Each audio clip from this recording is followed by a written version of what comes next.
Hey gamers, Casual 2376 here.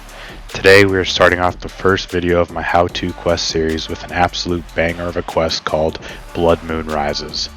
This is a Grandmaster quest that concludes the Myarchy storyline and takes place in the brand new area called Vampirium, which is the ancestral home of the vampires.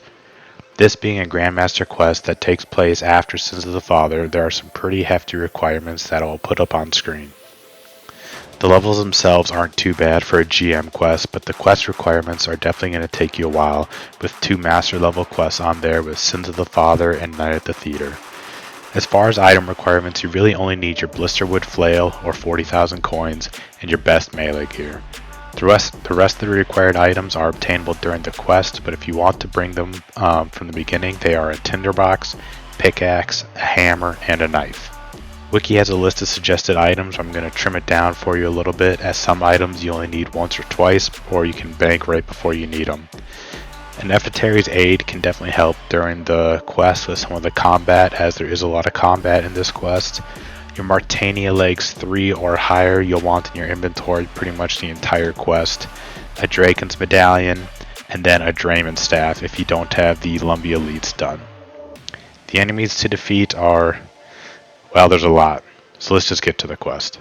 Alright, so to start this quest, you're going to go to Berg de Rot, and you're going to run to the south coast, where there will be a rowboat that you can take to travel to the Icene Graveyard. And once you're there, you're going to talk to Serious Ghoul, and after talking to him, you will begin the quest.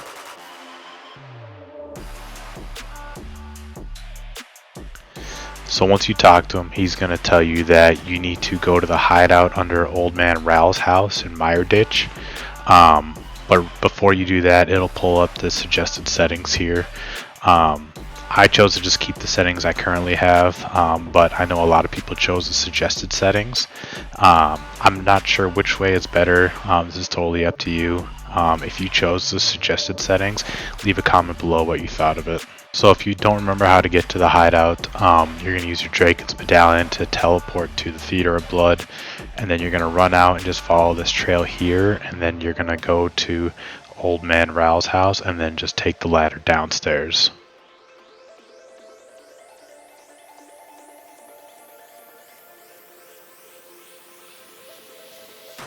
Once inside here, you can search the chest to get your Wyrd Noble outfit if you don't have it already. But if you do have it, you're going to inspect the makeshift shrine, and that will give you a cutscene in which you'll then see Ivan Storm or Strom.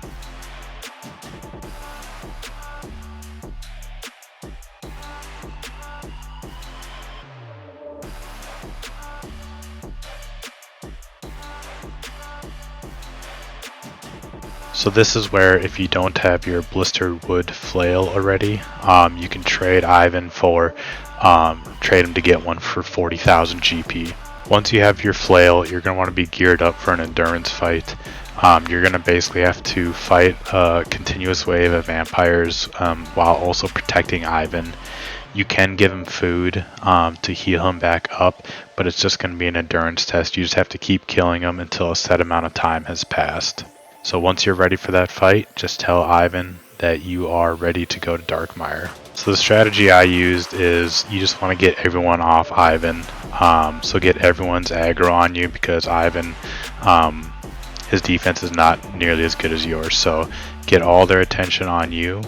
And then I didn't really use any protection prayers until the Firewatch Sentinels came, because they use blood magic.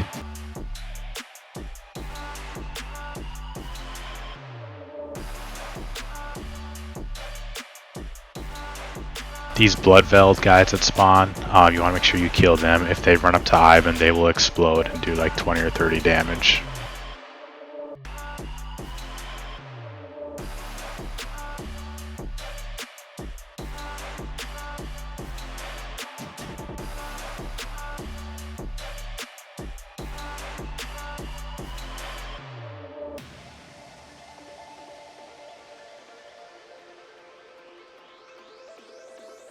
And then eventually Ivan will be able to cast a spell to teleport you both out of there.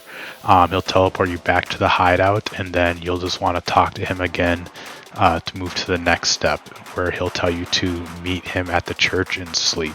So once you get to sleep, you're going to see Ivan just to the west outside the church.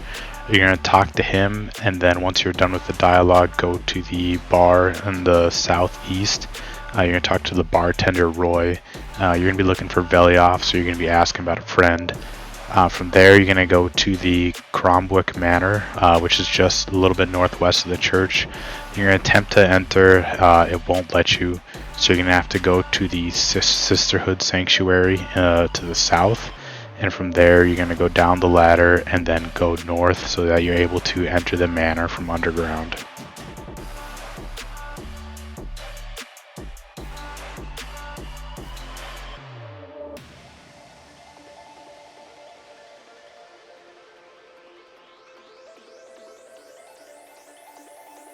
Once you get in the manor, there's going to be some fire watches. You're going to help Velioff kill them. There's only like 4 of them. Once you kill them, you're going to talk to Velioff.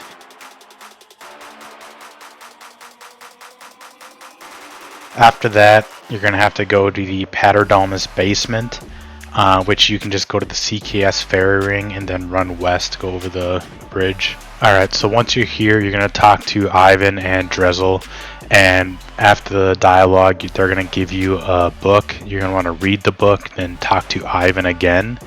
And once you do that, you're going to have to go upstairs into the actual chapel, and you're going to kill all the monks of Zamorak.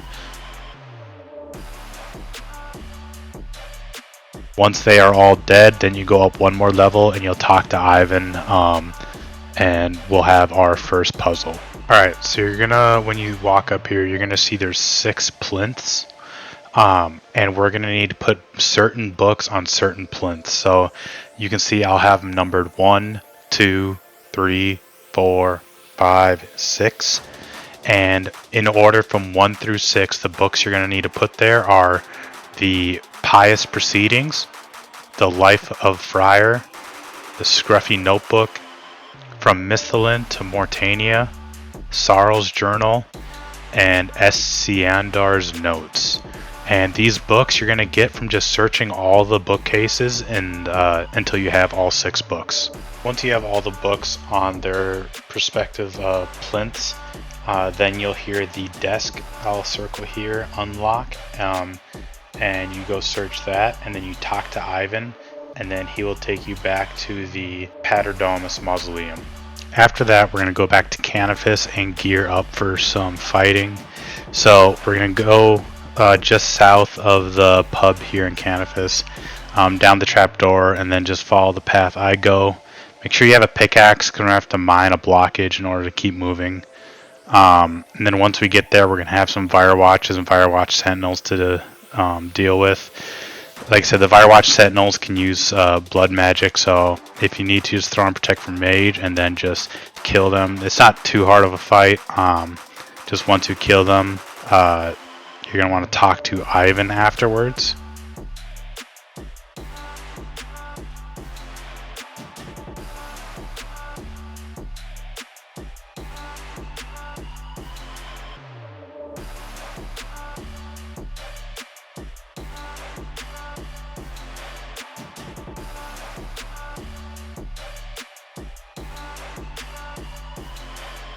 Once you're done talking to them, you're going to run north, and then you're going to go west up the stairs, and then try to enter the portal.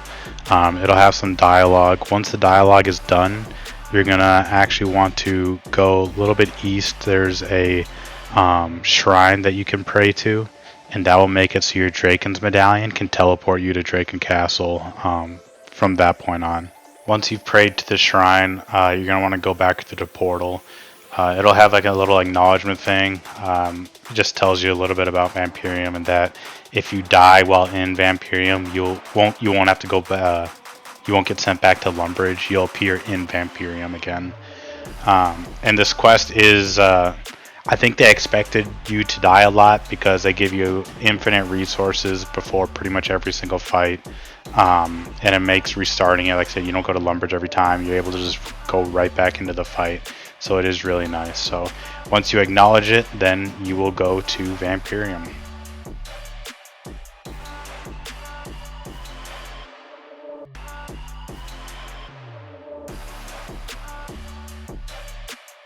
Now that we are in Vampirium, we come across the major puzzle of the quest.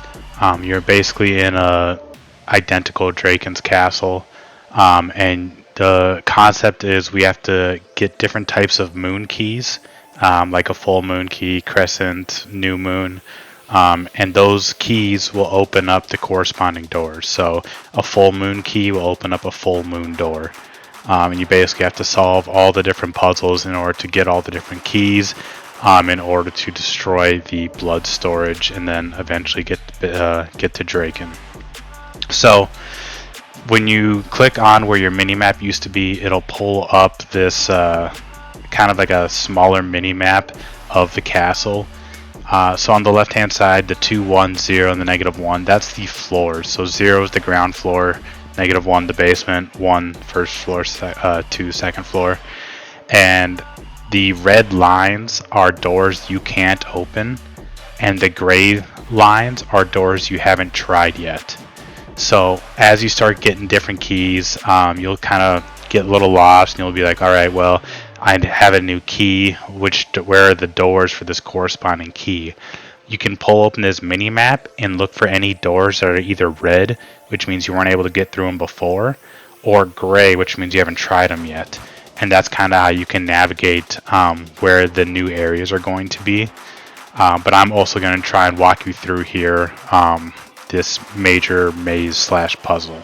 Alright, so to start this off, we are going to run and pick up this poem here. Make sure you read it. It just gives you some details how to solve the puzzles. I won't be explaining all the solutions to the puzzles in this guide. I'll simply be giving you the answers for it, just to try and keep this moving along. So once you pick that up, we're going to pick up our first consumable item, the strange jerky. The strange jerky just acts as a food source, so you can eat it, and you'll get lots of consumables throughout this castle area. So there will be the strange jerky, which you can use as food. There's also going to be a smelly kebab, which is like a combo food, so you can combo eat with the mysterious jerky. There's going to be foul chunky potions. They're going to look like super restores, so it's easy to know what they do. They're basically a super restore, and they also have prayer regeneration. There's putrid sticky potions, which is just a stamina potion, and again it looks just like a stamina potion, so it's easy to remember. There will also be the rank frothy potion, which will be your equivalent to a super combat. And then there will be the rancid slimy potions. These are going to be your Saradomin brews, but they drain your stats less than a Saradomin brew, so you don't have to heal up every 3 times that you eat one. But you won't be needing too much. It'll be just whenever you have to fight monsters throughout the castle, you might need to eat up some food, but I was able to get by with eating just mostly the mysterious jerky. There's also jars of congealed blood, however you say that, and it's basically like your oh shit potions in TOA. So when you drink this or eat this, it immediately restores all hit points and prayer. But you can only take 1 at a time out of a chest, so you don't really need these too much. You don't really get that much health and prayer drained unless you didn't happen to grab any of the food or anything throughout the castle. But just know you will be finding these throughout the castle. If you need them, take them. If you don't, then don't. Alright, now that we got our jerky, we're going to run east into the next room and work on our first puzzle here. So the key we need to get is in this throne. In order to unlock it, we're going to pull the levers behind it. So looking at it from top to bottom, the top being 1, you're going to pull them in the order 3, 4, 1, 2.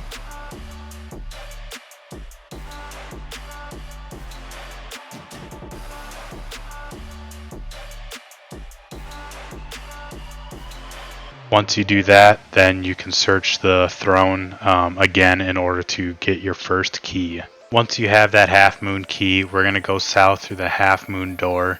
And there's going to be these guys in here. They're all over the castle. They're incredibly annoying. I usually just killed them. You don't have to kill them, but I wasn't using any guides or anything when I ran through this, so I like to kill them just so I had more time to explore each of the rooms. Just as a side note, when you get these different keys, once you use the key on every single door the key will disappear. So if your keys disappear, that just means you've used it on every door and you won't need to use a key to enter that door from now on. And then you're going to search this shelf to the southwest and you're going to grab the small clock hand, which we're going to use to fix a clock in one of the puzzles. Once you have that clock hand, we're going to go back north and then west to get back into our dining room here.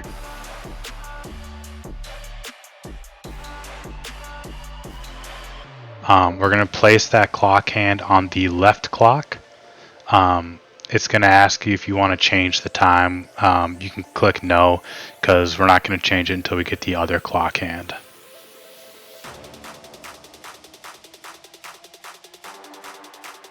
Alright, so once you put that clock hand on the left clock, we're going to run west through the half moon door. We're going to be in this corridor, so you might not notice it at first, but if you look, there's blood splatters on the ground. So these are actually traps. So if you run across the blood, you'll take, I think it's 10 damage. So you're going to want to make sure you actively avoid walking on these blood. I didn't realize what was hurting me the first couple times, so you'll see me run over this one, and then I'll forget later on, I'll do it again. But just try to walk around them. Like, it's not a huge damage, it's only 10, but it does add up if you just continuously run over them.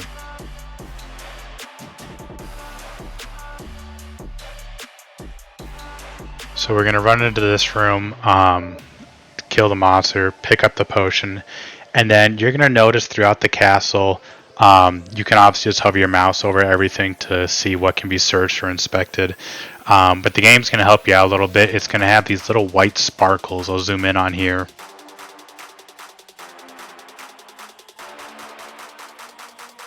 So these are showing you that there's something to interact with or be fixed here. So that's kind of what you want to keep an eye out for. Like I said, you can obviously just hover your mouse over everything if you really want, but if you just keep an eye out for these white sparkles, it'll save you a lot of time. So then we're going to go up the stairs. We're going to grab this explosive barrel, and then just make sure nothing else is here. We're going to run to the south door, and when we get in there, we're going to pick up our piece of the Drakan emblem. Once you pick that up, you can exit the room. And then we're going to go through the east door, avoid the trap, and then go through the north door.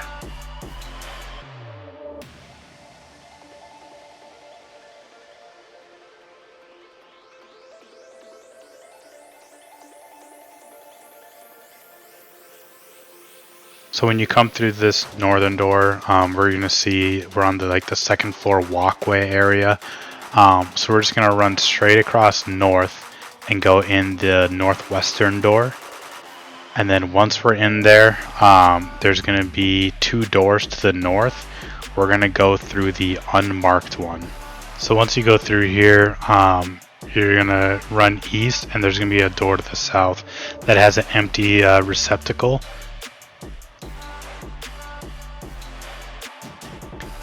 And you're going to use your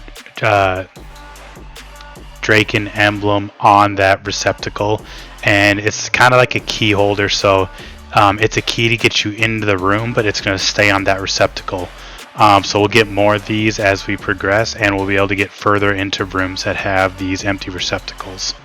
So once we're in this room, there's a chest in the northwest, or a crate.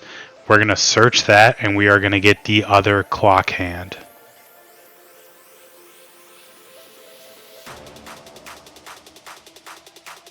Once you have the clock hand, you can go ahead and exit this room. We are going to head back west where we came from, being sure to avoid the blood traps on the ground. You're also going to want to make sure you grab your Drakan's emblem before we leave, just so we have it for the next time we need it.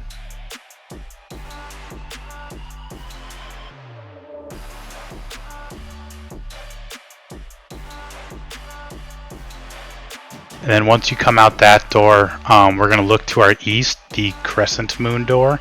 We're not able to go in it yet, but there, if you can see the sparkles to the right or to the east of us, there's a lever there. So we're going to go ahead and pull that lever, and it's going to make another portal for us. So we're going to go into that portal.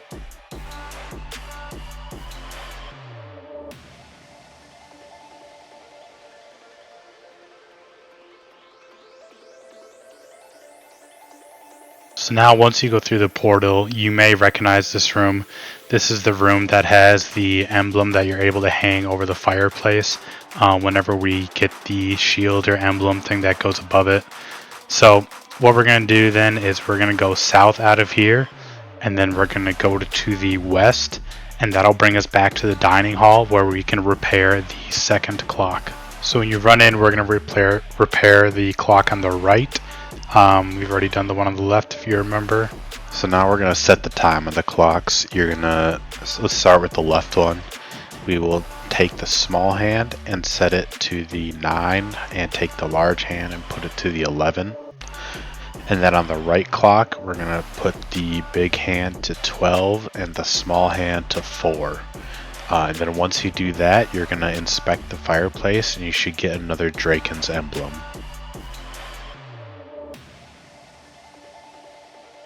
Alright, so now that you have it, we can leave this room. So we'll go out the northwest door.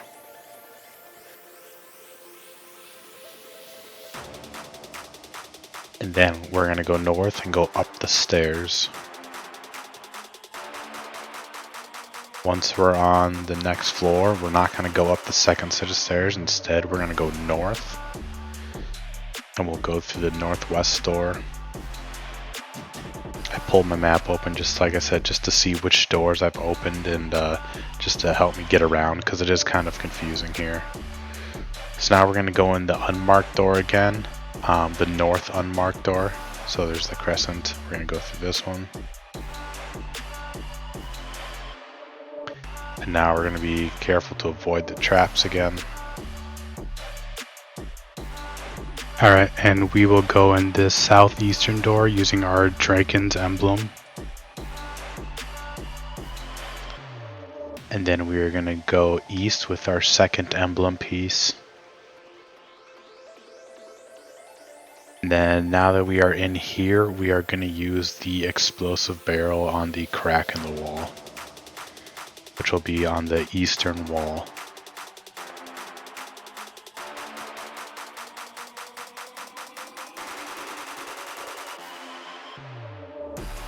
You'll see I hadn't quite realized the white sparkle yet, so I'm still just using my mouse to hover over everything. So here's where we're going to put the explosive barrel.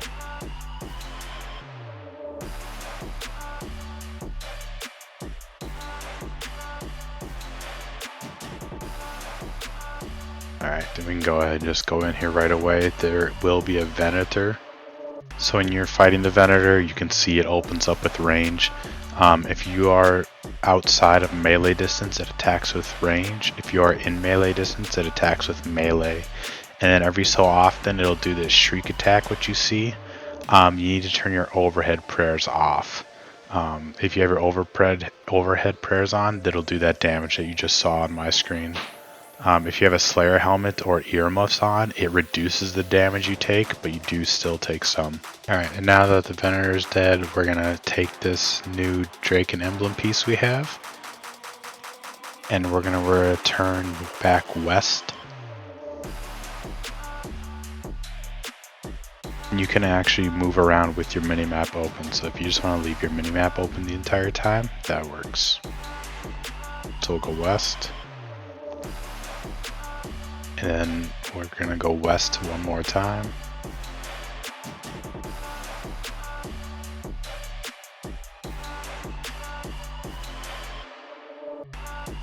And then we're going to go north, and that'll take us back to the large hallway.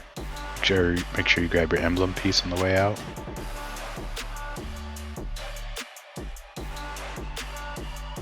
Now we're in the big hallway again. So then we're going to go east into this door here using our emblem. And then from here we're going to go in the northern door with another emblem piece.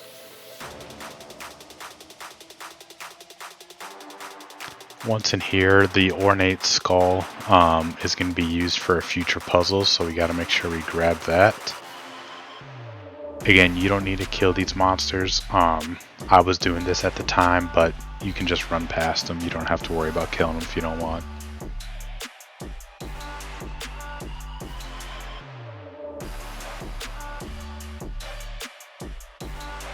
You'll also see that I was lighting all the fireplaces in the manor, or the castle. There is one piece of one of the puzzles that you need to light a fireplace for, but the rest of these, according to the wiki, don't need to be lit. I was lighting them just because I thought that was part of the puzzle, but you should, according to the wiki, they don't need to be lit. There's only one of them that you actually need to light. So now we'll go out of here, and we will go down the stairs. Make sure you grab your emblem piece before we go down.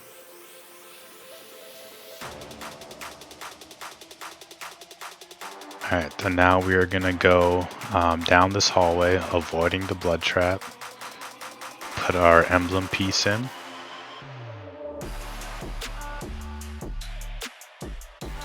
And then we are going to go just south, and then go to this door here on the west wall. Use our emblem piece, our third one, and we'll enter.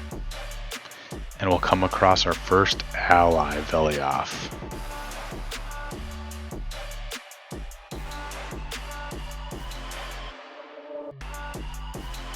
Alright, next you're going to search the chest on this northern wall. The code for it is right, down, right, left, left. And that will give you the crescent moon key. Alright, and once you have that key, you're then going to exit this room to the west. And then through this hallway, go to the southwest door.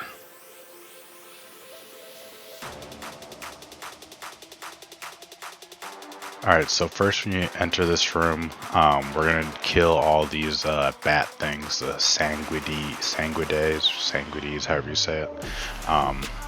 While we do that, I'm going to grab this syringe barrel quick.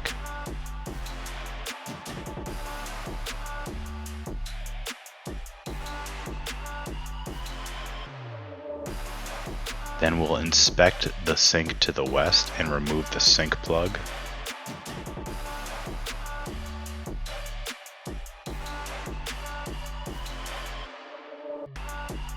And then there's this crate to the southeast. We're going to search it for Venator's stomach.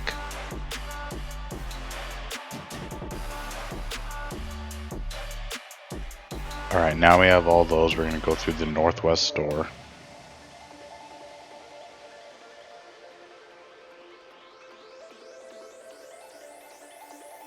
Alright, so now you're going to use the drain plug on this sink here.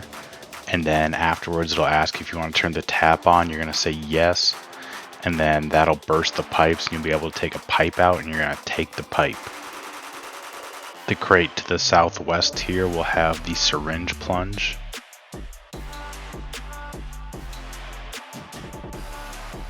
Next we're going to use the broken pipe on the cabinet here, and that will give us the sharp knife. And then after that we can exit this room and go to the back to the laboratory.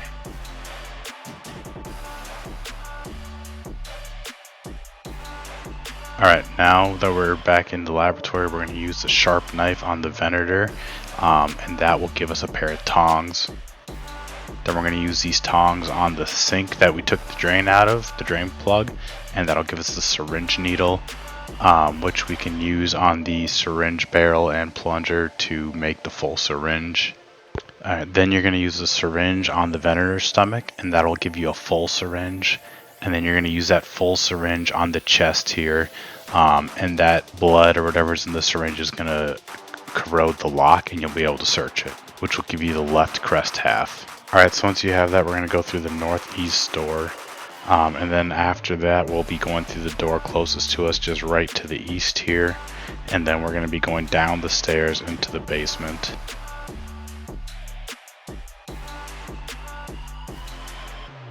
Once in the basement, we're going to go through the first door on the south side, and then we are going to kill the Venator that's in here.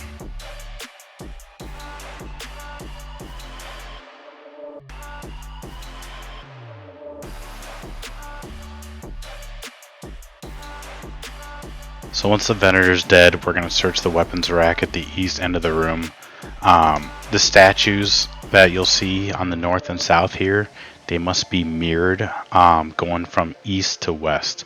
So from east to west, they should be holding a battle axe, spear, mace, and swords. So you just have to make sure the statues are mirrored and give the statues that aren't holding weapons those certain weapons. So you'll see me do that here.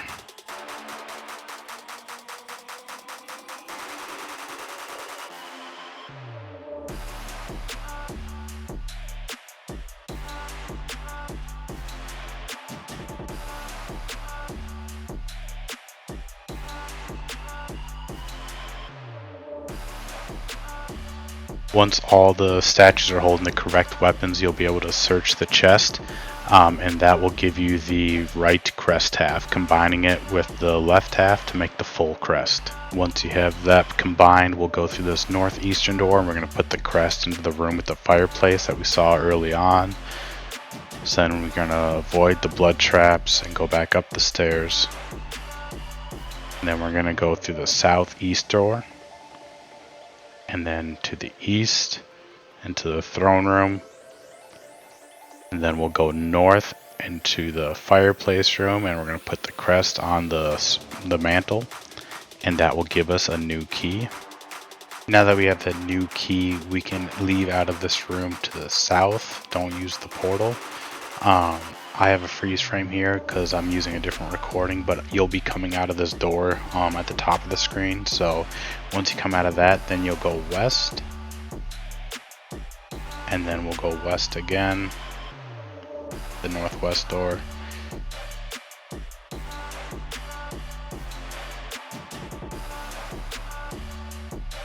Avoid the blood traps, and we'll go through that north door.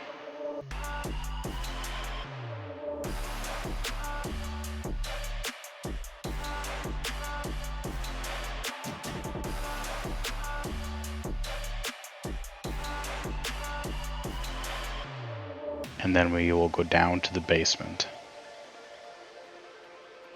Once you're down here, just go into the north door, and that'll start a cutscene where we free Saphalon and Venescula.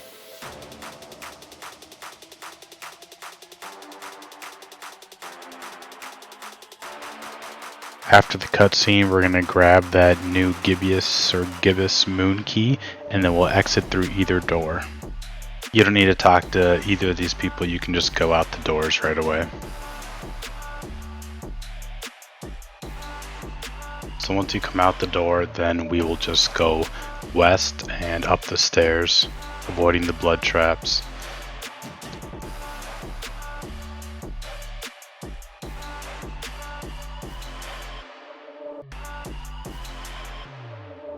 Once we get up here at the main starting area, we are just going to go up these set of stairs to go to the second floor.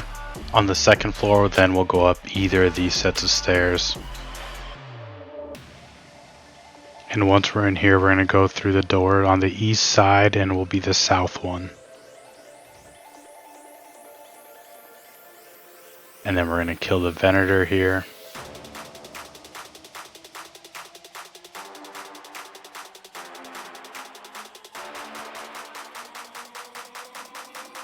Once that's dead, we are going to pick up the Ancestral Dagger and the Grid Notes.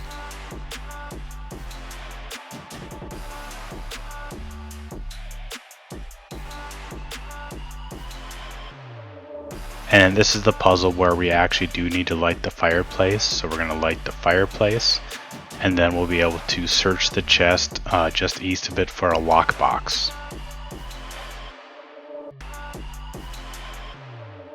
Now that you got the lockbox, you're going to go through the southwest door. It's going to ask for a 5-letter code. The password is SPEAR, S-P-E-A-R.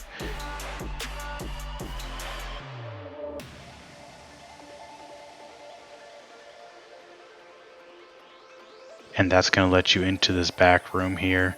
You're going to search this bookcase that's in the southern wall, the west side, and you're going to open it up, and you're going to have this fancy gem inside. After that, we can leave this room.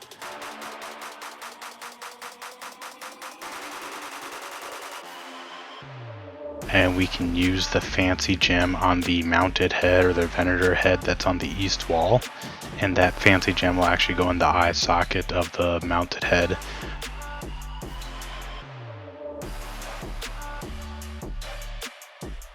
So you can see we need one more, so we're gonna now open the lockbox with the passcode I'll show on screen.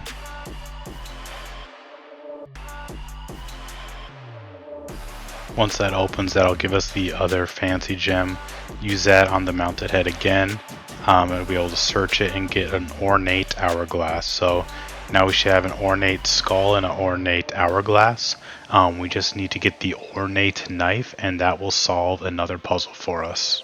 And just a quick note, my inventory throughout this video, if you may have noticed, may also look differently. I was doing this day one without any guides, so I had to kind of put different videos together, so I'm taking videos from different timelines to make it smooth, so that way you guys don't have to run around to rooms wasting time like I did. You'll just be able to do it in one continuous motion. So don't pay too much attention to what my inventory actually looks like. Pay more attention to just what I'm explaining in the video. So now we can exit this room. We'll go out the west door. And then once in this big room, we'll go through the southeast door. Then we will go west and pull the lever, which will create a portal, and then we will go through it.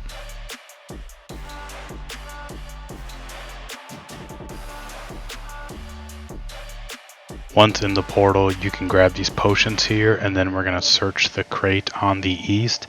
And that will give us the ornate knife, which is our third ornate item needed so we can get the gilded key. So once you have that, you're going to go back through the portal the way you came, and through the hallway there's only one door, and you'll be back into the upstairs room where the jewelry case is, where you can put all your ornate items in. Once you have the gilded key, we're going to go back downstairs, and then we're going to go in the northwest door, and then we're going to go west through the gilded door, and then go straight west across the hallway, where we're going to kill the venator and find Ivan.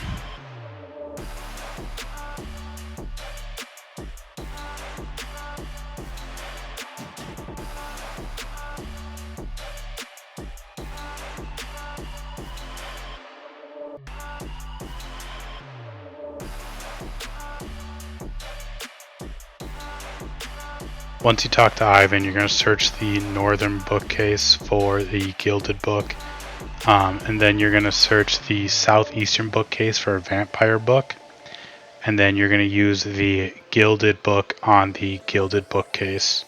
You're going to enter them in alphabetical order according to the vampire book, but I'll also put the order on screen here so you can just follow the image.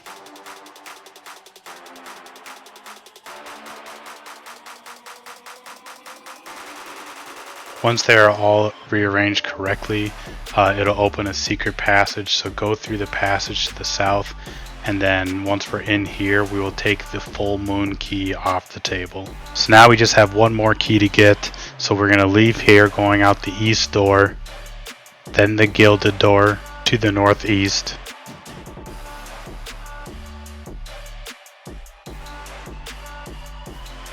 So once you come out of the gilded door, we're going to go to this first door to the south.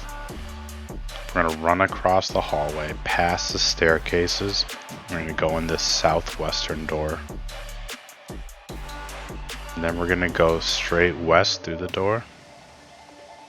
And then we're going to go into this northern door.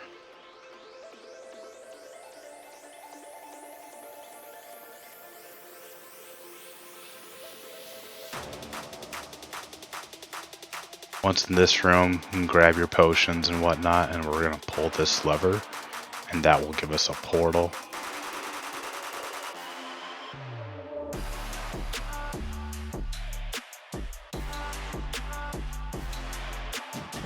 Once in the portal, we're then going to go south and through this door.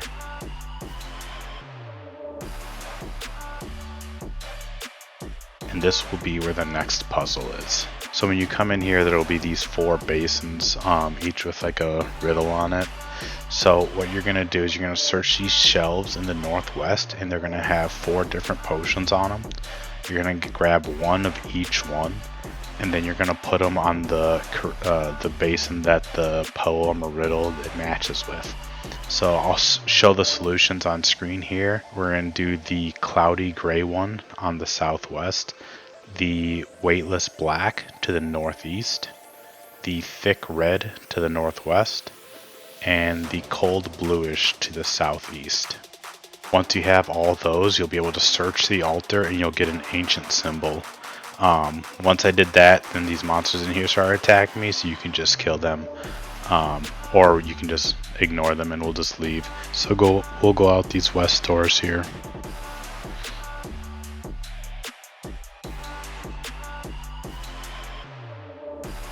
And now let's pull up our mini map. We need to get to one other room here. So in the mini map, I can show you where we currently are. I didn't have good footage that showed me going directly from here to where we're trying to go, so I think it'll be simpler to just have me show you on the map here. So just to go over what you see on screen here, the hallway we're in now, we're going to go through the southwest door. And just go straight west and then south to be in the main starting area. And then we're going to go up the stairs to the first floor. Once on the first floor, you're going to head south, and then you're going to head east down the hallway.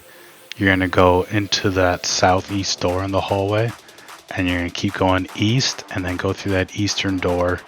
And then once you're in that hallway above the throne room, you're going to go north into a room you haven't gone into yet, and that's the room we need to go to. So now we will enter the room. Once we're in here, there's just some monsters to deal with.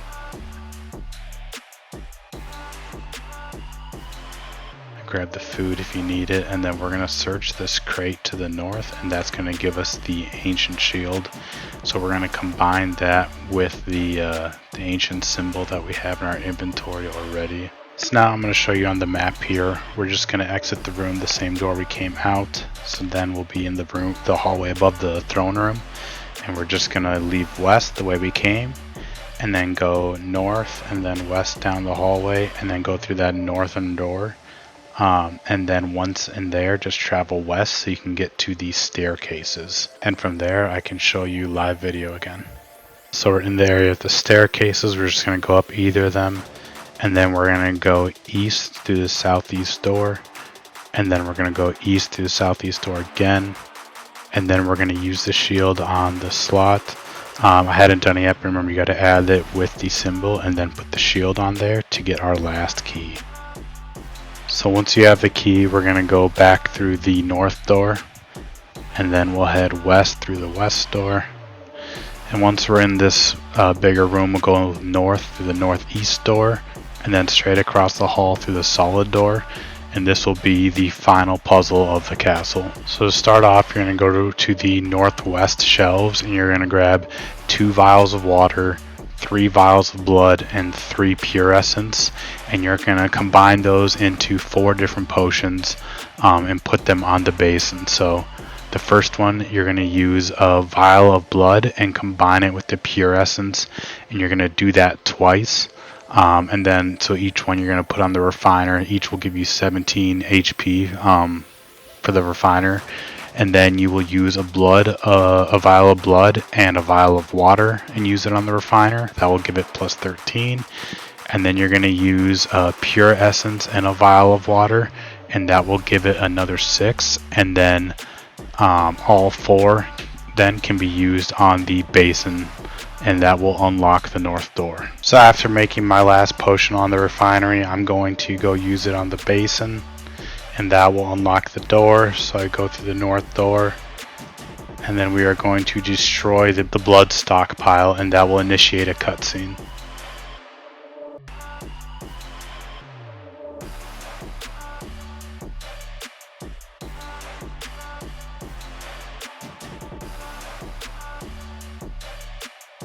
Alright, so after the cutscene, you're going to end up in an area outside the castle, and you basically are trying to cross a drawbridge. In order to do so, you need to get an old cog.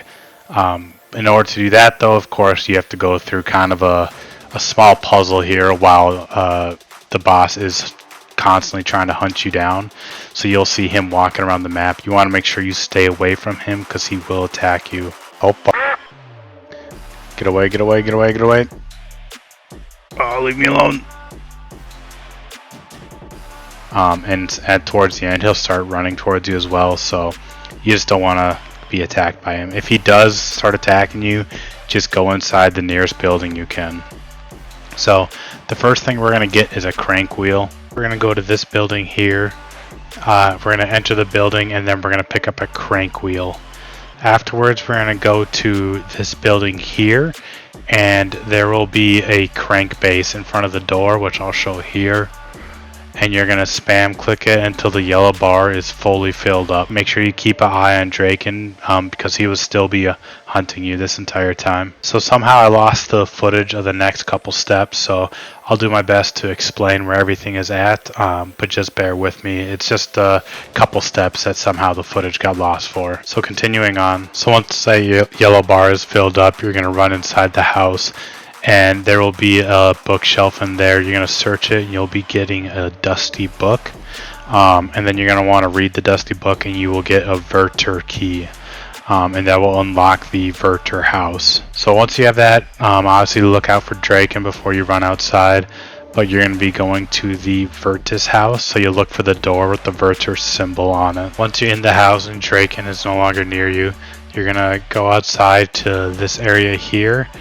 And you're going to search the tool shed. The passcode for the lock of the tool shed is tools, and that will give you a pair of bolt cutters. Once you have the bolt cutters, we are going to run to the building that's east of the one with the altar. So you'll see there's this building that's kind of connected. We're going to go to this middle one here, and the south door will have a Wyrd symbol on it. And since we have a Wyrd key, we should be able to get into it. And we're going to grab the tooth half of key that's in there off the table. And then as soon as you grab that, obviously making sure Drakan's not right outside when you're about to run, we're going to head to the building that's directly south of the well. So I'll circle it here. On the north side of this building, there will be a door with chains. But since we have bolt cutters, we can cut those chains. We'll be able to get inside and we'll be able to get the loop half a key, which we can combine with the tooth half to make the Mermal key. Alright, now that we have the Mermal key, we're going to go into the Mermal house, which is just east of the well here. And once we're inside there, there's going to be a bucket in the northwest corner. We are going to grab that, and then we're going to run back outside and fill it with the well that's right outside. And then we're going to run back into the house. And from there, I can go back to live video. We're going to take the full bucket of water and put it in the northern barrel in this building. And then we will receive a Shaddam key. Now that you have the Shaddam key, we're going to go to the building that's southeast of us. And we're going to enter through the Shaddam door, which is on the west side of this building.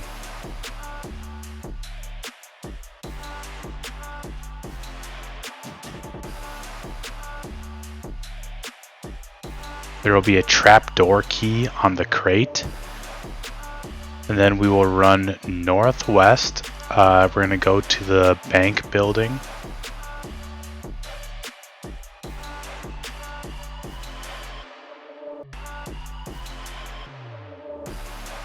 Alright, now once you enter here, there will be a crank base on the east side of this room.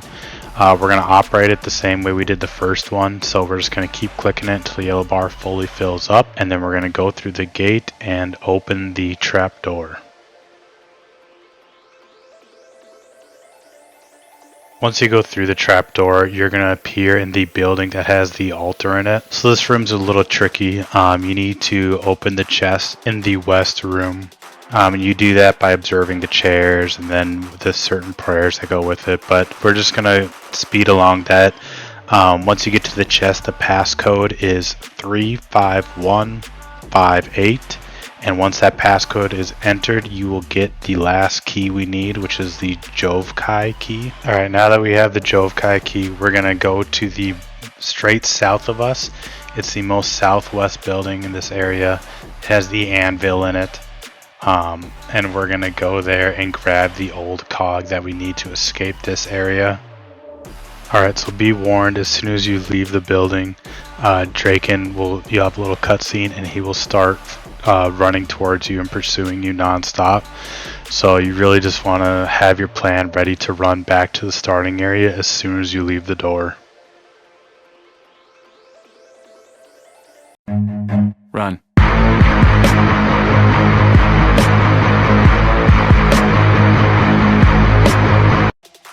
Alright, you'll see I kind of got mixed up with where I was going, so I ended up running all over the place because I couldn't find the starting area.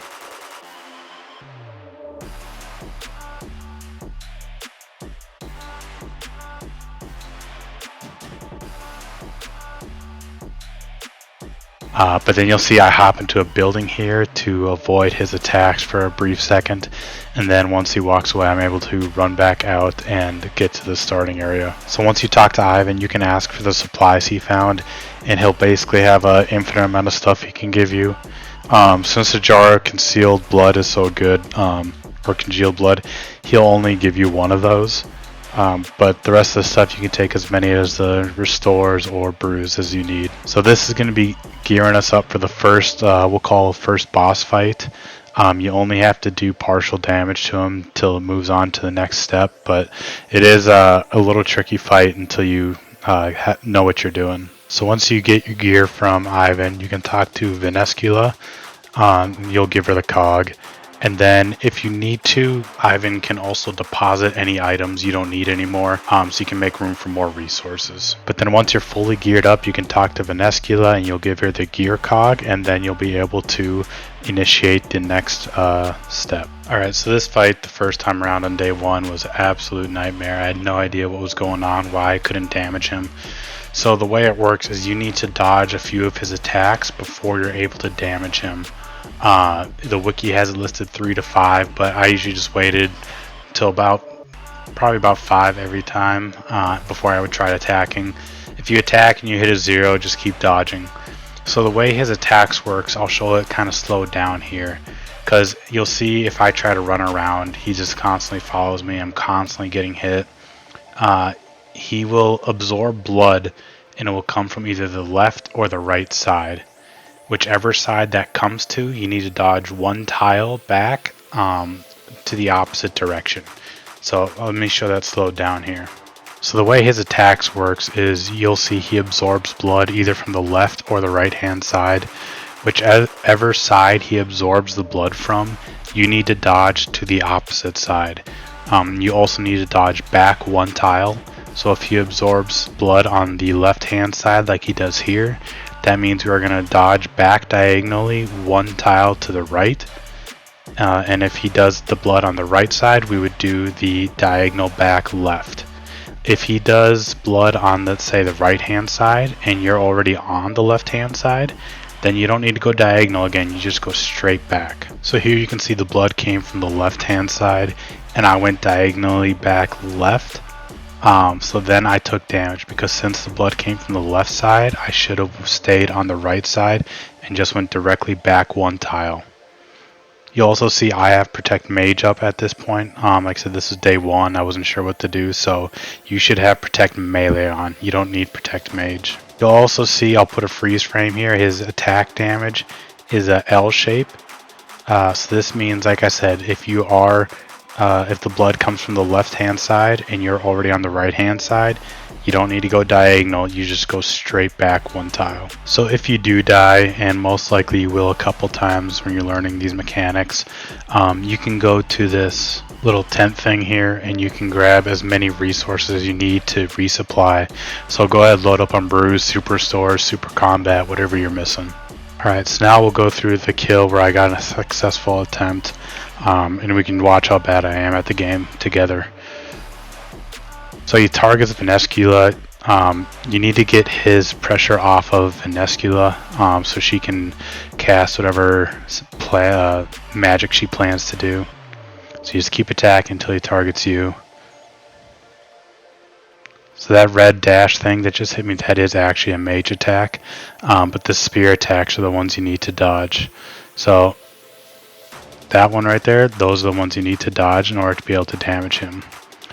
So those sparkles that show up, They're supposed to help you know where to click, where to dodge to.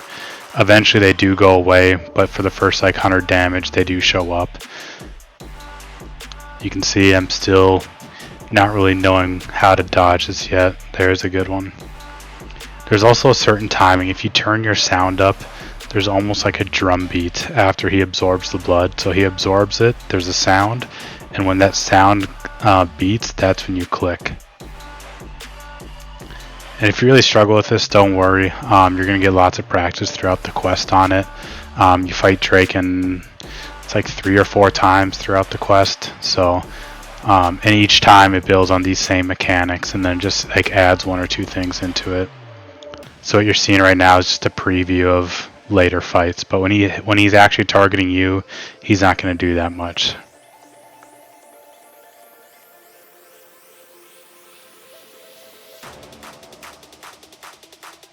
So right there would have been a good dodge, but I clicked too late. There, that's a good timing.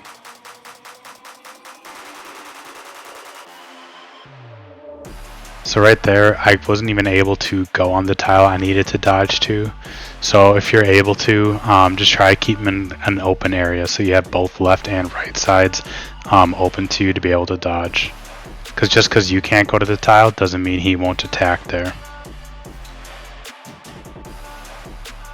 So again, right click, just wrong timing.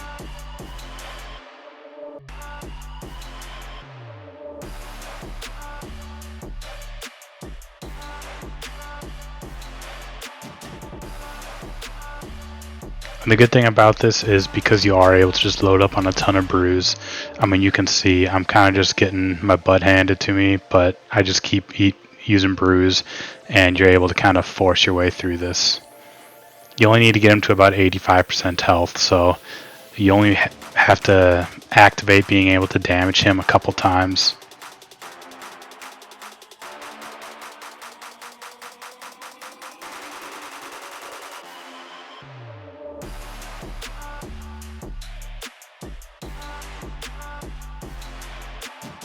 So right there, I move to an open spot so I can dodge left and right.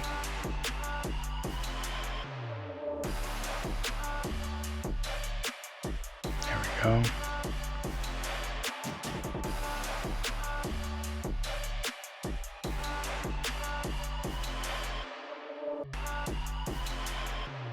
And if you don't know when you can damage him, you can kind of just see, like, after every dodge, I kind of just hit him just to see if I'm able to start doing damage. Again, you can see this is nowhere near a perfect fight, so just load up on brews. And as long as you're able to at least dodge some of them, you'll be able to get through this first part.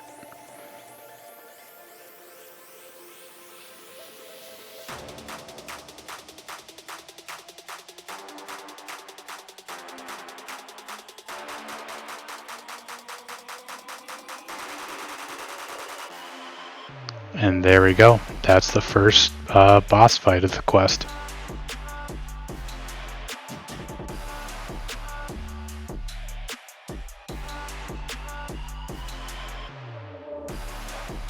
Alright, so now we're back in this area. So there's this book here. It has some intel about what you're about to come across.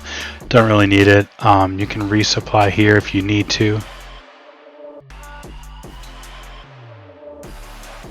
You're going to periodically get these ticks in your inventory. They cause bleed damage, so go ahead and just click to remove them. Once you're fully loaded out and ready to go, the way out is to the west.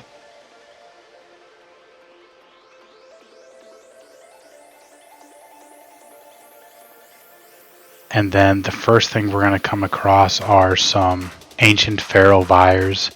You're going to have to kill 4 of them to move on to the next area.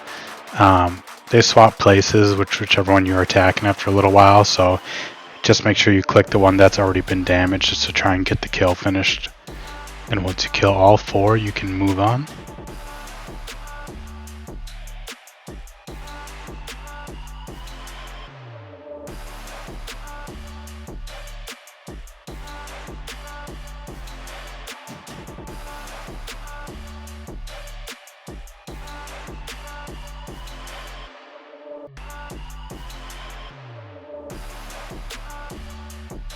So this next part, as soon as we run in here, we need a wood cutting axe. So we're going to take this axe out of the stump, and basically we need to just cut trees down to get to the next area, we'll call it.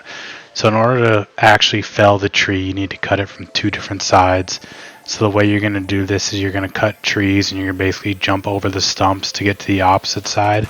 And then you'll be able to get to different angles on trees. You just keep slowly working your way to the end of this area. So the direction you want to go to get out of here is northeast, and you'll see I have a freeze frame here. One of the trees will have a enter option on it, so when you start getting close you can look for that, but the direction you want to go is northeast. Alright, I won't waste too much of your guys' time with this one. Getting into like the center area is pretty easy, and you just need to head northeast. So I'll just show like once you get to the middle, the rest of the path to go northeast to get out of this puzzle area.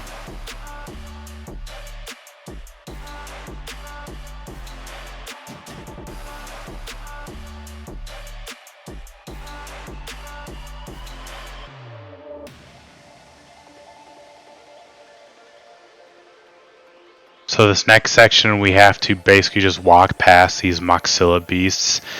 They are blind, so to make up for it they have super good hearing, so you have to walk past them because if you're running they'll be able to hear you. If you get too close or they hear you run, they'll knock you back like this and they'll do like 30 to 50 damage, so they do hit very hard. But as long as you're walking, you just avoid them. I got a little too brave there. Yeah, you can see they hit really hard. But all you basically do is just hide in the gaps between the trees and just wait till they're away from you and move to the next gap. And as long as you do it right, you shouldn't really take any damage. So he's walking away. I just go to the next gap. Again, we're just walking this whole time. And as soon as you pass me, I just move on to the next area. There's nothing in here, so you just run through it. Alright, this next encounter is a little more challenging than the last one, but still pretty easy. We're just going to pick up these spears or darts things from this corpse. That's going to be your range weapon, and all this is just Nilos or Nilicas. So all you do is the white ones you hit with melee, the yellowish green one you equip that throwable darts you just picked up, and you attack the yellow green ones with range. These are your only two styles. You don't have mage. It's pretty easy. There's not too many of them, so that is this entire area. If you were to die, don't worry, you'll be able to get more resources from that tent looking thing when you spawn in, so don't worry about dying. But like I said, it's not too bad. So once you come into the last area here of the forest, there's going to be these blood serpents, and you're going to need to pick up 3 of them in order to make a long serpent rope. So you can see I can't just bend down and grab them. You have to be directly behind them, and then you'll be able to pick them up. So once you get directly behind them, you can pick it up, and then once you have 3 of them, you can use them on each other, and you'll make a, like I said, a long rope, and you'll be able to use it on the long branch tree.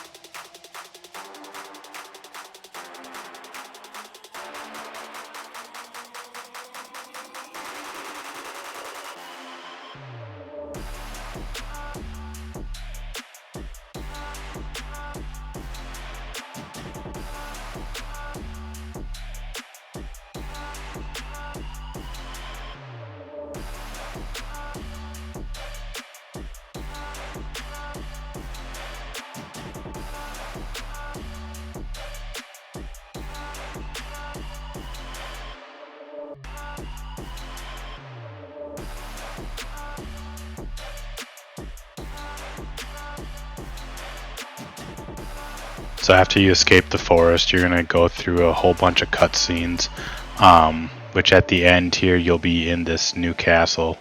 And we basically have a bunch of different tasks here to do. One of preparing for Drakan's attack and upgrading your flail. So the first thing we're going to do is we're going to speak to Ferrite, and we're going to help her create a potion for Safflon to help him recover. She's going to ask us to get some ingredients around the palace. So first we're going to exit the palace and pick the Amethyr plant, which is to the east.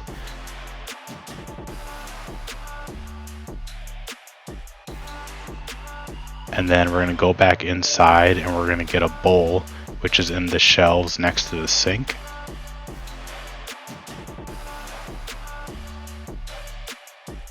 And then we're also going to get a potato and raw implar meat, which can be found in the cupboard, which is on the western wall.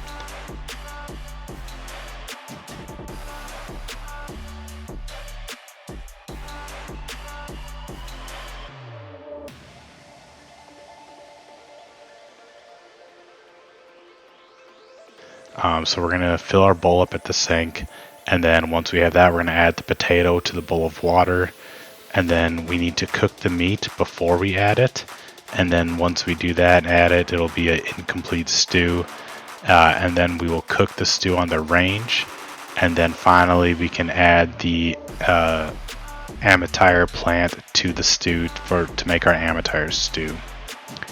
Once we have that, then we can go back and speak to Eferete, and then we will use the stew on Saphalon.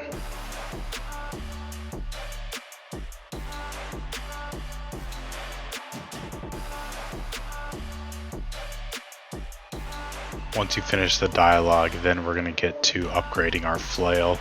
If you just make 5 inventory spaces, that'll be the easiest, so you can just grab all the items you need at once. But if not, you can just kind of use 1 or 2 slots at a time. So the items we need are blisterwood logs, a blessed silver sickle, an enchanted diamond, which there will be diamonds there, and then there's also enchantment scrolls. And then we're going to need to have our blisterwood sickle, and then we are going to upgrade it into a hallowed flail on an anvil. And all this will be found within the castle here. So everything you need is going to be in this eastern room here.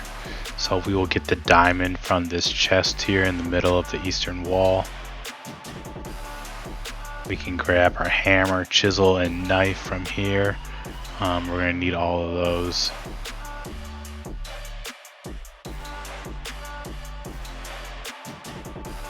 We can grab a sickle from this northeast corner. So first, let's use the diamond on the sickle.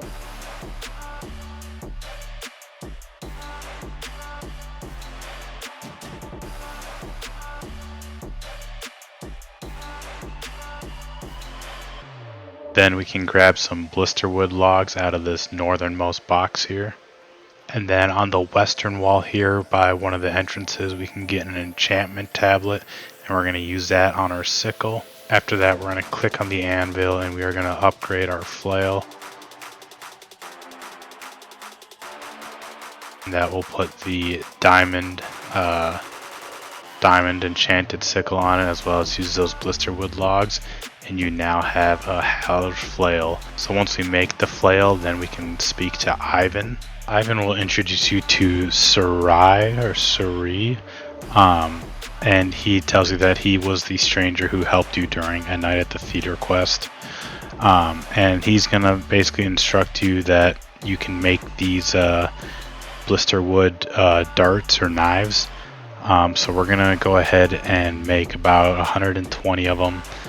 Is what I made, and that ended up being plenty. So I don't know the exact number, that's a good number, but I made 120 and that lasted me through the rest of the quest. Once you're done making the blisterwood stakes, you can go downstairs and we need to talk to Belioff and Venescula to talk about her smuggling some Dayalt.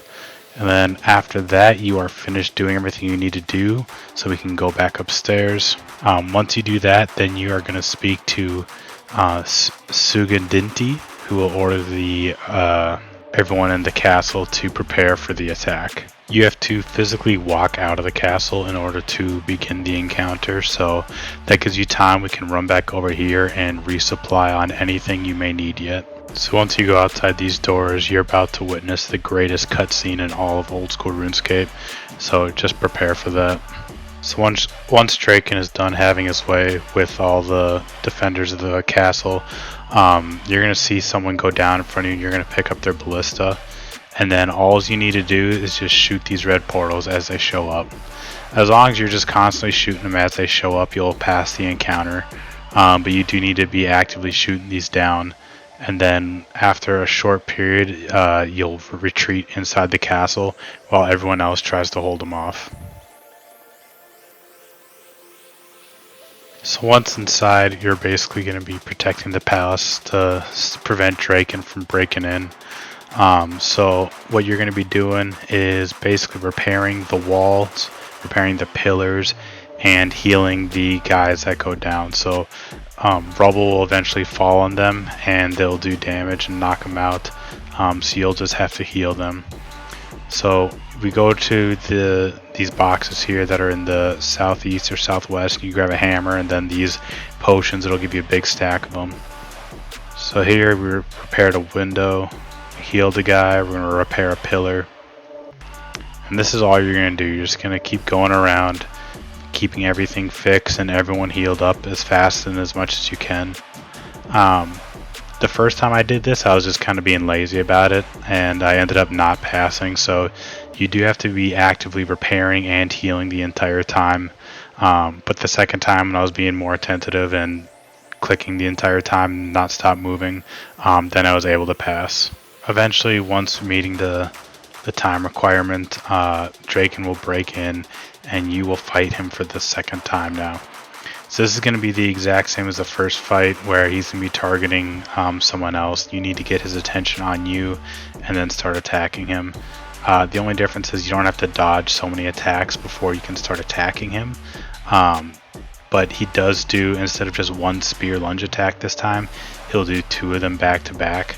So there you see it was the right and then the left. So that meaning I needed to dodge the left then the right. So you still have to dodge the same way as you did the first fight. So this is where I was saying that if you didn't quite get it down the first time, you're going to get lots more practice throughout the quest. And you're just going to keep doing this. Every so often, Effertari will heal you, as you can see there. But you do have to actually pull your weight in this fight. You can't just let everyone else attack him. All of our allies died, but they'll come back here in a little bit. He also has that attack right there, so that's different from the spear attack.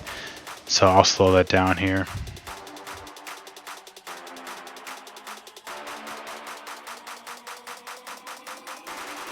When you see this attack, that means instead of doing a spear attack, he's going to do an entire area of effect attack. And the way to dodge it is you move one tile next to him. So instead of dodging backwards, you dodge forwards.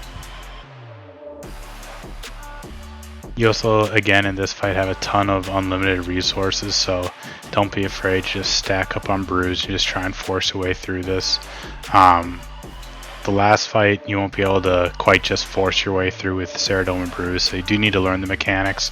But again, this fight doesn't need to be perfect. You just have to get him down to 58% of his health, and then you will beat this encounter. Just like the first fight, this fight was far from perfect. But just due to the amount of brews, I was able to keep learning as I go, and then eventually just keep eating and get the kill. So once he hits that 58%, you'll go through a cutscene, and after a few more cutscenes, you're going to end up at Burg Durat. And you can talk to the people here, but all we have to do is now we got to go do a mini Theater of Blood. So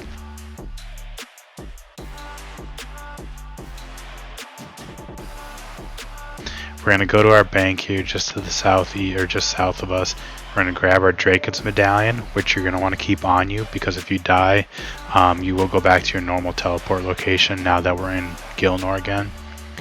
But then we're going to go to the bank in Theater of Blood with the medallion, and we're going to gear up for, like I said, a mini TOB almost. It's only going to be 4 waves. The first wave will be all 3 types of Nylikas. The second wave will be the Maiden of Sugan Dinti, and then the third wave will be more Nylikas, and then the fourth wave you'll fight the Nylika boss, Vasilius, and after that it's done. So it's a really short mini TOB, so I can put on screen here what I end up bringing. I'm obviously wearing my full melee outfit, and then I'm just bringing a whip to use as a little bit better of a melee weapon. Burning Claws is a spec, and then Trident for mage, and then I got those Blisterwood stakes for range. And from there I just brought Brews and Super Restores, and then a couple Sand Fuse just because I didn't know if I was going to need them or not.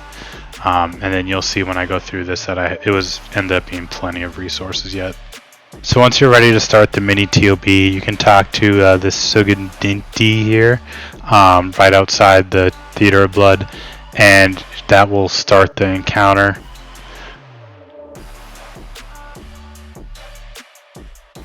So like I said, this first wave is just a bunch of Nilicas. It's just like a mini Nilicas room. There's approximately 15 of them that you need to kill, but just kill them until they stop coming. It's easy enough.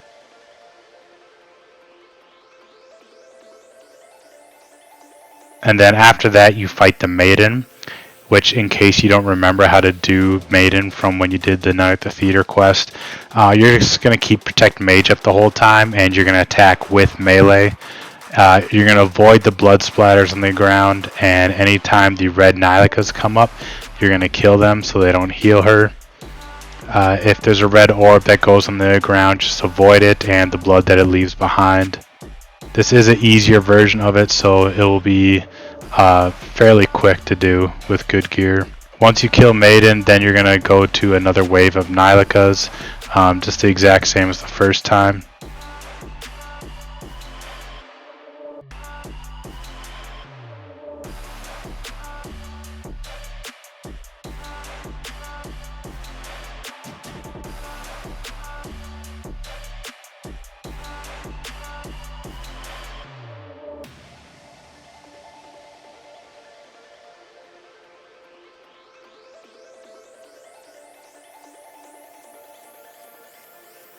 Once you're finished killing the Nilicas, then you have the Nilicas Vasilius boss, and once you kill him, then that will end the encounter and you'll have another cutscene.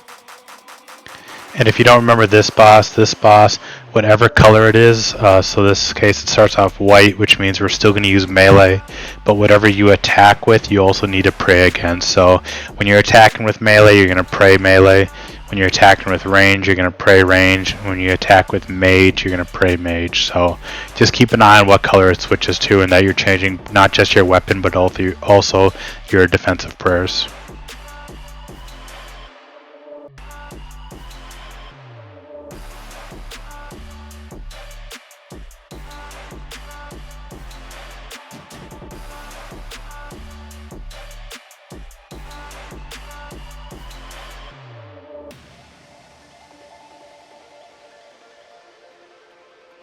So once you leave the Theater of Blood, we need to go back to Berg Darat. So go ahead, use the bank, eat up, get your prayer back up, and restock on whatever you need to.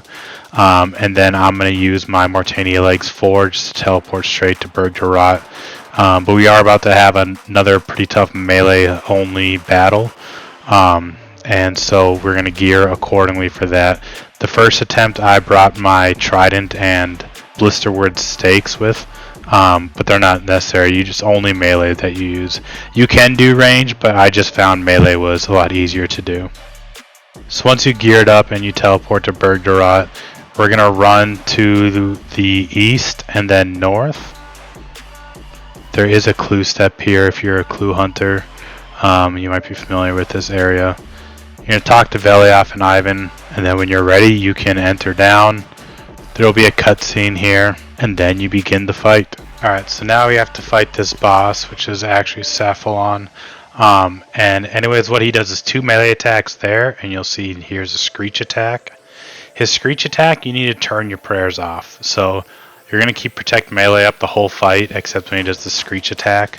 So I would have your quick prayer set to Protect from Melee and Piety, and then you just flick them off during the Screech.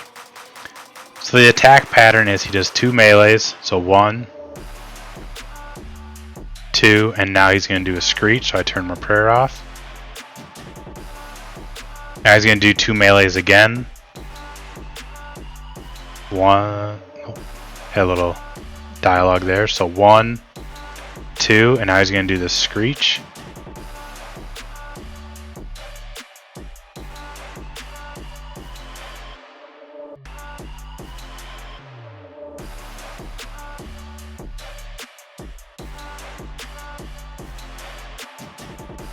So when he does that double slam after the screech attack, apparently there's a way to look at his arms to try and dodge it, but I never really quite figured it out. But as long as you just keep melee up the whole time and turn your prayers off during the screech, you can see I just brought a bunch of brews and super restores, and that was plenty food to finish the fight.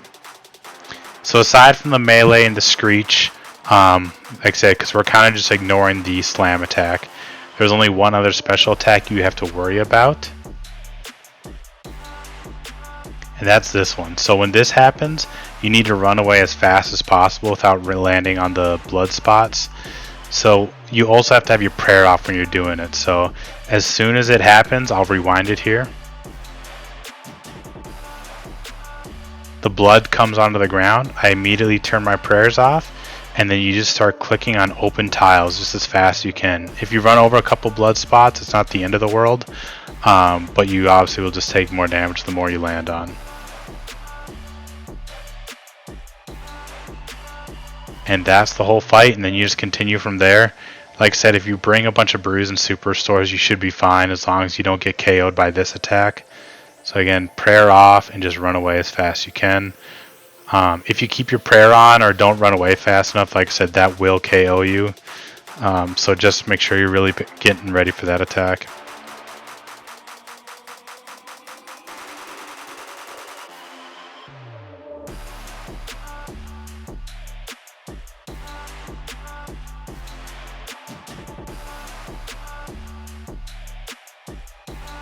Prayer off, run away.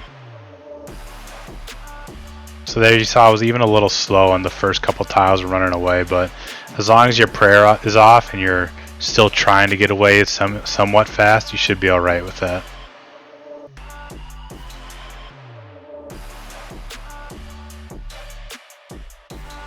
And we're not going to completely kill him. Once his health gets low enough, it will initiate a cutscene. It's about 10% of his health we got to get to though.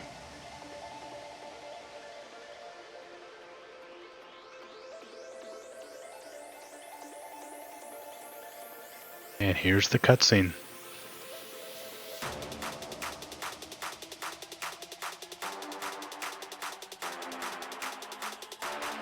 Once you kill him, you're going to come back up, and then we're going to go back to Bergerath, and we're going to gear up for another fight with Drakan. So it'll be similar to the last one, except we're going to have a lot more help this time. So it'll still be the same mechanics, but we're going to have more allies helping us. But it's going to be maybe slightly easier than the last one, but it's still going to have the same difficulty of mechanics as the last fight. So we're going to gear up, and then we're going to run to this location.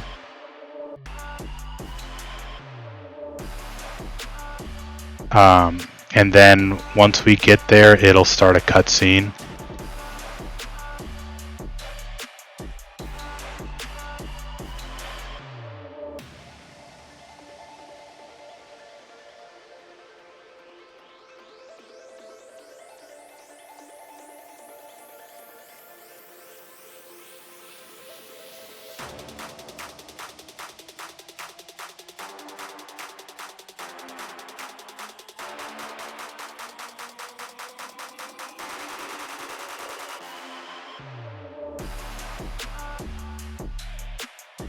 After the cutscene, you're going to end up back at the hideout, and you'll talk to Ivan and Belioff.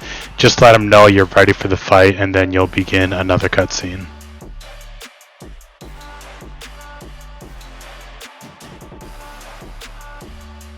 So they're pretty long cutscenes, so we're just going to get to the fight here. Again, same mechanics, except this time we're just going to bully Drakan. You can see I hardly use any resources for this fight. I obviously was doing a little bit better job of dodging his attacks, but I'm still by no means doing it anywhere near perfectly.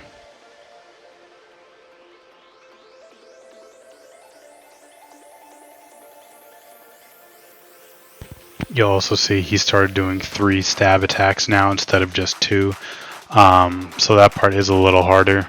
And then he is doing some 2 other attacks, but honestly we're not going to worry about him in this fight. I'll get to them during the final fight. We'll go into them in depth.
Once he gets his health down far enough, there will be another cutscene.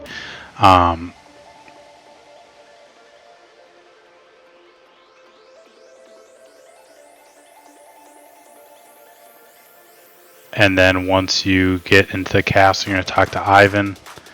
And then once you're done talking to Ivan, you're going to talk to Sigadunti, however you say it. And then you're going to talk to him one more time. So once you're done talking to him, we need to meet Eferete in the Icene Graveyard again, where we started the quest. So we're going to go there and talk to her. We're going to go through the portal and prepare for the final fight of the quest.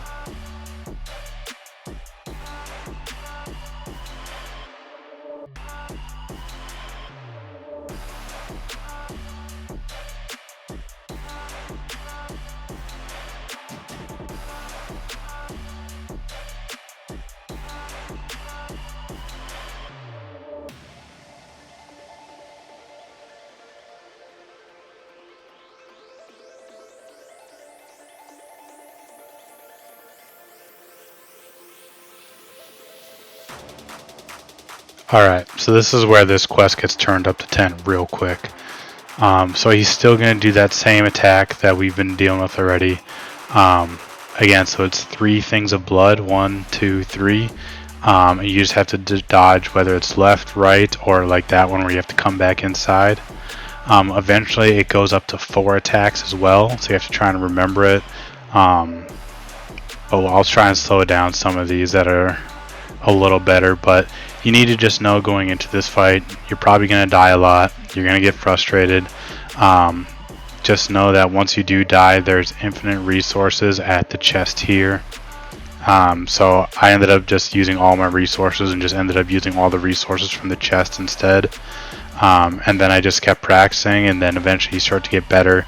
Once you start intentionally dodging to the opposite side of the blood when he absorbs it and not just going the same direction every single time, you can tell in the beginning I was just zigzagging no matter where it came from, so sometimes it worked, sometimes it didn't.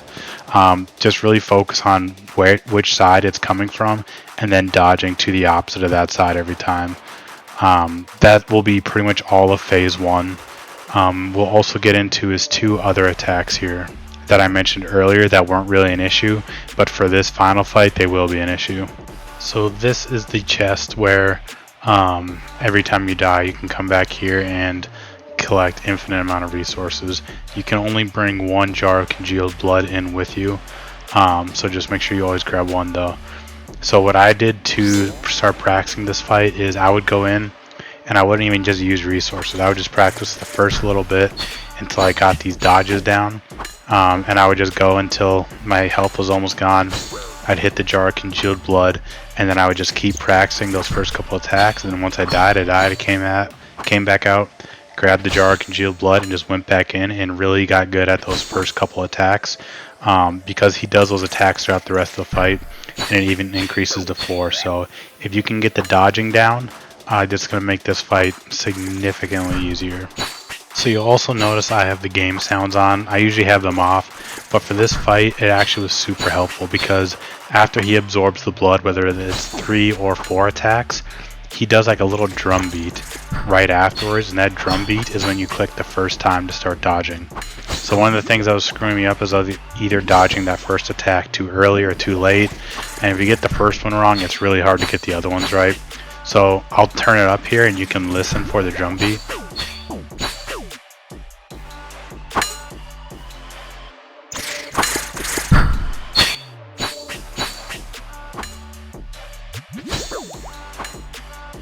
So while this fight is significantly harder than the rest of the fights, this by no means needs to be a perfect fight as well, and I highly doubt it will be a perfect fight. It's all about just minimizing as many hits as possible. The Ceradome and Bruise, like I said in the beginning of the video, they don't work like normal Ceradome and Bruise. They only lower your stats by 1, so you don't need to do 3 Bruise for every 1 sip of Super Restore. You can just spam quick your Bruise if you need to. So just bring a bunch of them, you'll have a ton of food. So as long as, like I said, you can just avoid most of the hits, you're going to get the kill. Now you can see he went from 3 attacks to 4 attacks, so it just takes practice dodging and seeing which side all 4 blood is coming to. And then when he also throws in that other attack where you have to step forward, just recognizing where in the sequence that is. I can't stress this enough. I know it's tough. You just got to keep practicing, and I promise eventually you'll get it and it'll become just like second nature. So now let's talk about his 2 other attacks that I've mentioned before, and you may have seen them in the other fights, but to be honest, the other fights, those weren't deal breakers. You could have just ignored them. For this fight, you're not going to be able to, though. There's just too much damage I'd taken if you ignore them. So his first one here, it's going to be like a extended stab attack. So I'll slow it down here and show it to you. So you can see he pulls the spear straight back with one arm, and when he does this, he's going to attack tiles both in front and directly behind him. So all you need to do is move either to the left or the right hand side of him. Once you do that, he's going to do one other normal stab attack, so you'll see the blood come from either the left or the right hand side, and then you just have to dodge to the opposite diagonal side just like we have been this whole time. And then later on in the fight, it'll turn into 2 attacks after the stab attack. So you just have to be watching for it. But yeah, so if the spear is coming straight back and he looks like he's going to do a normal stab attack, but he's holding it in the back position, that just means he's going to attack the tiles in front and behind him. So move to the side, but when you move to the side, keep watching for where the blood's going to be coming from, whether it be the left or the right, just so you can dodge that attack as well. So now let's go over his other non-standard attack. So it's going to be similar to the stab one, except he's going to bring the spear across his body and over his opposite side shoulder. Now when he does this, it's going to be like a swipe attack. And he's going to do like a half circle of damage. So when he does this, what you need to do is run directly behind him from where he's currently facing. You don't have to do like 1 tile or 2 tiles behind him, just spam click somewhere behind him and you will avoid the damage. So now again, the visual indicators you're going to look for to know which attack this is the stab. He pulls it straight back, and this one, the slash attack we'll call it, he brings it across his body and over his opposite shoulder. So for this, I usually like to shift click because I have my shift click set to be able to click under things. But like I said, you don't have to do like 1 or 2 tiles behind him. If you just want to spam click some like 3-4 tiles behind him, that's okay too. It's just whatever you need to do to be able to click behind him and dodge this attack.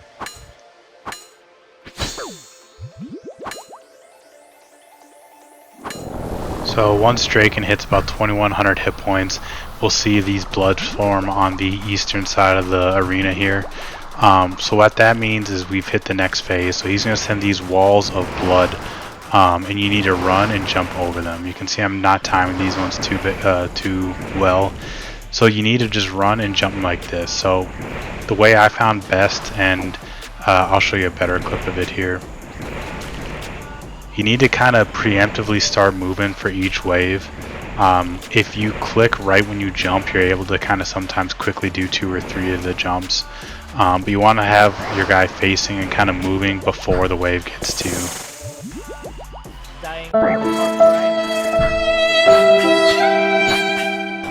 Okay, don't worry, we'll cover that attack too in just one moment. You also, if you have a second, want to start on the western side of the arena. There'll never be any blood waves that start on the western side, so that way, because you always have to go on the eastern, you never go west like I said, so you'll kind of naturally, your guy will naturally go towards the east side, and if you end up landing on those pools of blood, they will hurt you and most likely kill you if you jump too far in there. So just try to start from the western side if you can tell that you're about to hit 2100, or if you do have a second between waves, try and move a little bit to the west. So when the waves stop, Drakan will reappear, and you'll see he'll have 4 hit splats where he's sacrificing his own HP to do a blood magic attack on you. So what you're going to do is, since your prayer is turned off this whole time, keep it off, but then right before those red things hit you, you're going to turn on Protect from Mage, and that will protect from all that damage. And then right after that, he's going to go back into his normal attacks. So you protect from Mage to protect from the magic attack, and then you go back to protect from melee after it hits you.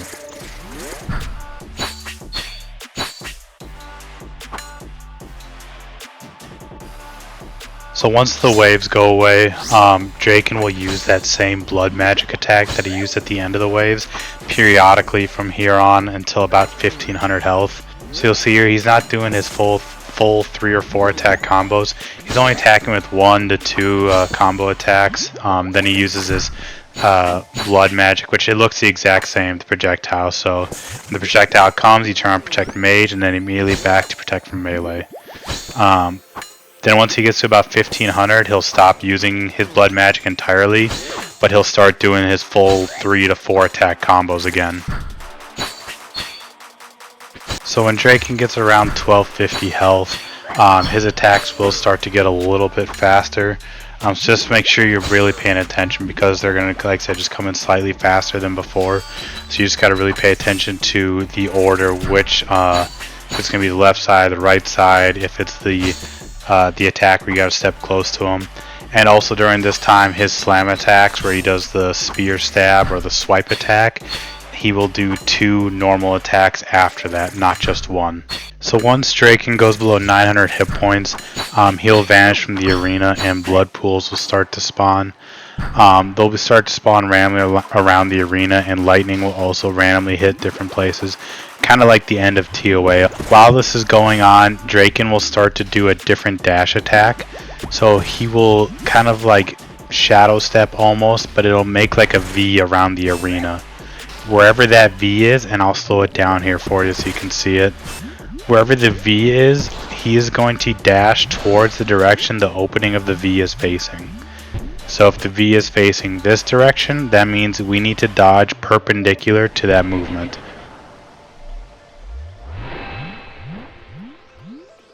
Now while you're doing this, Drakan can disappear, and when he reappears you'll hear the drum beat, and he'll sacrifice some more of his health to do a blood magic attack. It's the same as it was before. You just need to turn on Protect from Mage. If you miss it like I did there, just pop your congealed blood if you still have, or start clicking your Ceridome and Bruise. But just be ready for it. He'll still do the V attack, and this is basically going to be the rest of the fight. Is when he appears, he can do blood magic, dodge the Vs. Eventually he'll start to do some more of his melee combos as well, but from here on out it's all things you've seen before. So now I'll just show you guys my entire kill. I won't narrate or anything, I'll just let you guys watch it so you can see how it goes when you're doing the full fight.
And that's it. Honestly, such a great fucking quest. An awesome boss fight to finish it.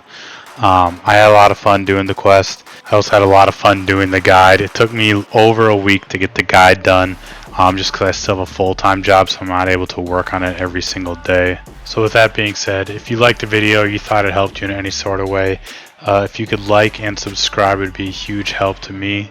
And with our quest cape reobtained, I'll see you next time.